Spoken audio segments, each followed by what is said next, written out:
لخوب جکسا ازنگونا دی بیا بکڑی ارمان دا تور لحد سخت تکلیفونا دی مکا و خوبونا لخوب جکسا ازنگونا دی بیا بکڑی ارمان دا تور لحد سخت تکلیفونا یو حدیث ته نبی کریم صلی الله علیه وسلم مستاسو مخ کې ولستو د حضور پاک مبارک یو صحابی دی حضرت ابو موسی اشعری رضی الله عنه د یمن اوسیدونکو دی او د اسلام لپاره څنګه نور صحابه کرامو قرباني ورکړي دي دارنګ دم ډیر لوی قرباني ورکړي ده د خپل کلینا د پیغمبر علی السلام د ملاقات ته پار را روان شو او یو دریابي کشته ته وخت کشته چې د دریاب په میاس کې روانه شو نو هوا په د بل طرف نه رااله نو کشته په مخه کړو حبشه ته ورسوله دی مون خطلو نبی علیہ السلام لا او قسمت خطا کړو کشته هوا حبشه ته ورسولوي حبشه ته ورسیدو حبشه لاله زید هغه زمانه کې د حبشه او بادشاہ اصحمینو مخبل او مشهور په نجاشي د مسلمانانو سره ډېر زیات خېګړې کړې دي ځکه په مکه مکرمه کې به کوم مسلمانان د کافرو د ظلمونو نه تنگ شو ناغي به حبشه ته هجرت نو دی نجاشی بولا امانم ورکا او د بولا ډیر ښه تنظیم کو د مسلمانانو به ډیر خیال ساتو او دی بادشاہ بیا په اخر وخت کې په نبی علیہ السلام ایمان امرول دي مسلمان شوی دی او حضور پاک مبارک لدی نجاشی بادشاہ ډیر تحفه او تحائف امرالی گلی دي او ملاقات د حضور پاک سره نه شوی بیا دی وفات شو نو حضور پاک صحابه ته د نجاشی بادشاہ د وفات خبر ورکړ په جمعات کې وی نجاشی د حبشه بادشاہ اصحما دا وفات شوی دی او زه پاغه جنازه کوم نو پیغمبر علیہ السلام صحابه راغون کړ او جنازه په کړل نو دې ته وګوره حدیث پاک کې راځي نبی علیہ السلام فرمایي چې ما ته جبرئیل علیہ السلام وایي چې د ازمکه به د تراغون دکم او د نجاشی دا کټ به د ترانیز دیکم او جنازه په وکړه نو حضور پاک په خدای ازمکه راغون دکړه او د نجاشی کټ یې لیدل نو دا باز خلک په غایب جنازه ده نو غایب نو حضور پاک ته حاضر او اغلی ده باقاعده دا نجاشی کټ او جنازه په نبی کریم صلی الله علیه وسلم کړه دا د دې بادشاہ لوی منقبت او سعادت نا ابو موسی اشعری رضی اللہ عنہ فرمایي چې کشته یوړم حبشه پریشان هم چې خدایا زه خو د حضور پاک خوالت لم دا کم خوار او رسیدم نو په حبشه کې نور صحابه مسیدل د مکه نه هجرت کړو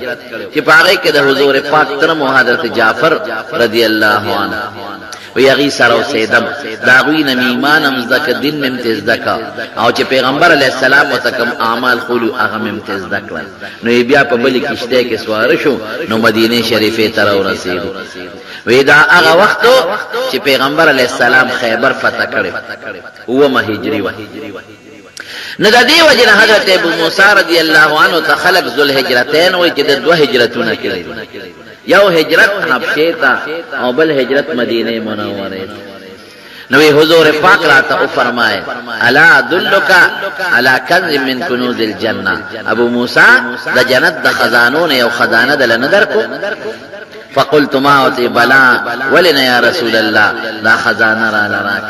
ویراته فرمایل لا حول ولا قوه الا بالله دا د جنت د خزانو یو لوی خزانه لا حول ولا قوه الا بالله دا هغه دم چې مسلمان له هر وخت پکار راځي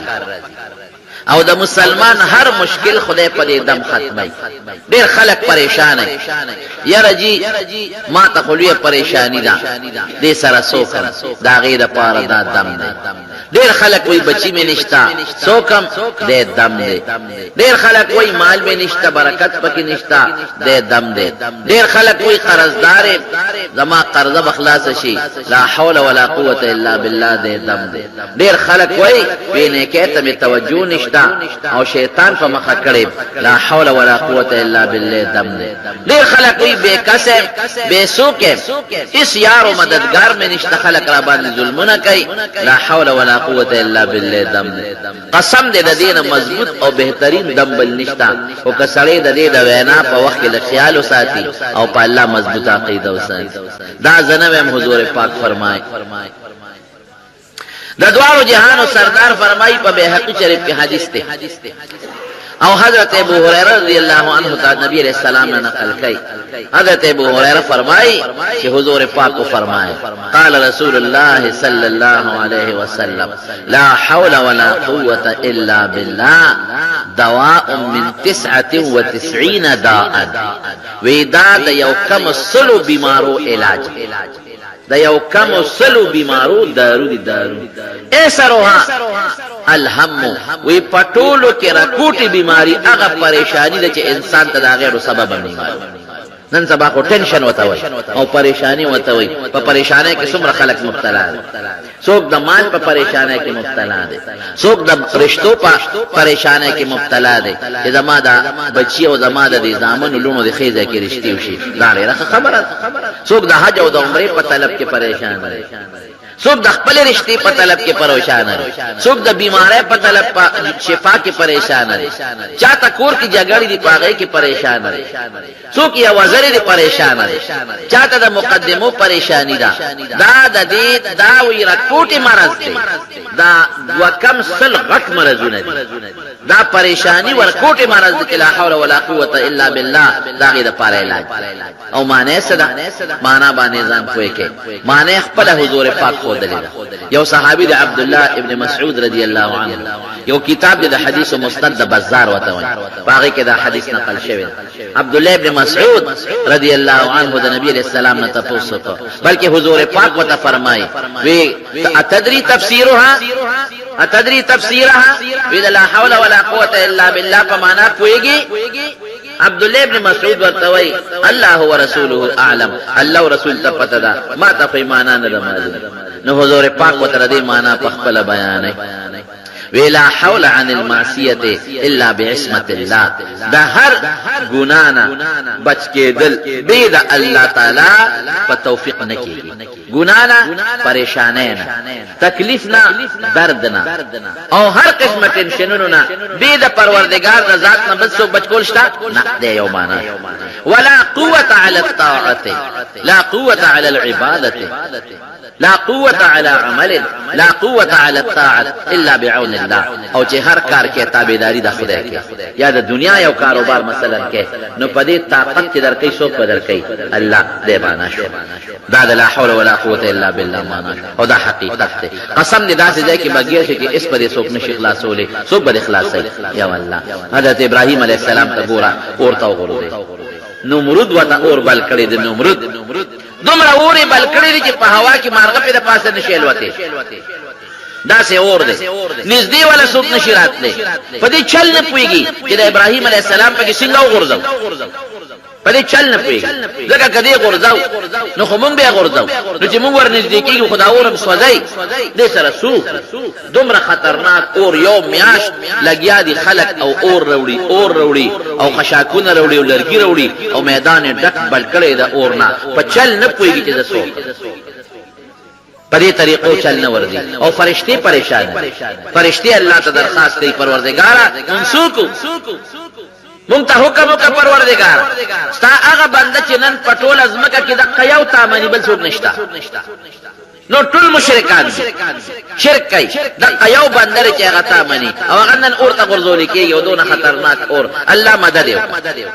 فرشتي الله ته درخواست کوي الله فرشتو ته ورشه تاسو مدد کوي یاره کده نغواړي مدد کوي یو فرشتہ رالا د باران وی ما الله نه اجازت غوښته ده ابراهيم عليه السلام ته وی الله نه اجازت غوښته ده او کتی اجازت راکې خو ستا اجازت شرط کړي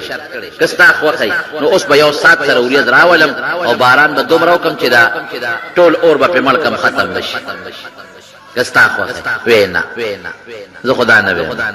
ولی نه ویم دې کې د غرزی اسوي الله اعلم بحالي ربي اعلم بحالي پروردگار زما په حال خبردار تا نه امداد غواړم الله له ونه را لګلی بشک تعالی خو زما الله شتکل الله نه به مدد غواړم لا حول ولا قوه الا بالله د دې تکلیف نه بچ کونکې او قابو مدتن کې فروغ صحت به د پروردگار د ذات نه بل څوک نشي کولی الله نه به مدد غواړي بل فرشتہ راځي وې زغورن والا فرشتہ زما په طاقت کې الله د اختیار چولې دي چې اوس دا څومره غرونه وي لو چتولې شم لا کولې شم یو غرب او چت کم په دې ور د پاسه وکید مال اجازه راکا وې د اجازه تعالی اور زیدی په اور کې مال لا اجازه غوښته ده استاد زه په شرط کله چې ابراهيم نه تاسو کا او ای ربي اعلم بحالي تا تولی وي الله تعالی له ابراهيم عليه السلام په ابراهيم عليه السلام قرآن کې الله یو ولقد اتینا ابراهيم رشده من قبل وكنا به عالمين فما شموالي کې دله مونږ پویا ورکړي بعض انسان معشوم الله ولا پویا ورکړي عقل ولا ورکړي سوچ ولا ورکړي پویا ولا ورکړي بعض بوناس پینګری شي عقل پکې پویا پکې بل فرشتہ رالا ویزه دا باد او دا هوا او دا زول او دا طوفان والا فرشتہ مال الله دې اختیار را کړی څومره طوفان چې راولي دا زرا ولا څومره باد چې راولي دا بادونه زرا ولا طوفان زرا ولا مسیله زما په وس کې دا زرا ولا ما ته حکم وکا الله نه اجازه غوښته خو ابراهيم نه تاسو کا اوس بداسي طوفان او هوا را ولا چې دا اور بوچت کم او د نمرودیانو په دا کورونو کې به ورخو دا چل مال راځي ټول د نمرود قلا د نمرود قوم د نمرود بنگلې د قوم خلق دا بدل ټول نيستو نابود کم دا بدل الله ټول سزو ګور څومره مضبوط طاقتونه دی وسره کدا مونږ ته ملو شي د دشمن په مقابله کې مونږ یو خوشابه تل اوسراله چې بیگان اغلی وي خبرې دا غر والا فرشتہ اوسراله ته پرون راغلی چې دا غر لوچت کړو د دشمن په اثر دی خو دا ته خلک لیټ شو کنه پرون پکار مونږ به فورن دا جمله استعمال کړې و حضرت ابراهيم عليه السلام مکه ته کې وای ربي اعلم بحالي زما رب زما په حال خبردار دا عقیده په دې جوړه چې لا حول ولا قوه الا بالله خلاصي به د خدای نه بل څوک نشي کولای او طاقت مندون کې بغیر د الله د ذات نه بل څوک بل چا سره طاقت نشته دا طاقت بدل الله پیدا کوي خنوس به اور ته څنګه ورځي نو بیا شیطان حرامي ولا رامي شیطان وته چلو خو اگر دوزخ مچوغنی لیدلې وي یو ټال جوړ کې او دې پکې کې نه وي او ټال له جوټا ور کې د اور دې میسته وي ټاله ولا جوړ کړل ټال او مچوغنا غوندې او پاره کې ابراهيم عليه السلام کېنه او بیا ظالمان دومره ابراهيم عليه السلام یک بربندم په جامع امتلل ځکه دشمن یې تذلیل ولا کوي او ټال بیا نو چتي فرشتي د رحمت راغلي دي او ټال یک لک نیولې دي بیا شیطان ورته وي سرتور سر خزرا ولا دا ټال بوچت شي جنہ کې راوستل سرتور سر هغه خپل غډا مډا شروع کړه فرشتي د رحمت لا کم ځکه چې زنانه سرتور سری د رحمت فرشتي ته نه ټینګي اغزي او ابراهيم عليه السلام ورته د نمرود دا ګمانو چې دا اور ته رسیدل او رد سوځیدل د لوخړه کېدل سم دي اور ته تلل او د ابراهيم عليه السلام په اور کې ګلې ګلزار سمیدل سم قلنا یا نار کونی بردا وسلاما علی ابراهيم اورا يخبشګور معتدل یا چې تکلیف ونه ورنه مری غونډه ودا سواد د کلام او د برا ورونو په شان یخنی پیرانه ولې ګور په قلار چې صرف دومره چې دتا د اور تکلیف نه او بلکې علما لیکي جبريل عليه السلام راغی د مرګرتیا لپاره ور سره په اور کې کېناست د جنت یو خپل باغچه وته خدای په اور کې دنه جوړ کړه او به وته خدای د اور په میانس کې را پیدا کړل او دا میوي بوټي وته خدای د اور په میانس کې را پیدا کړ وای اوسه به د الله د ذات نه بچ کون کې بل سوچتاو سر نشته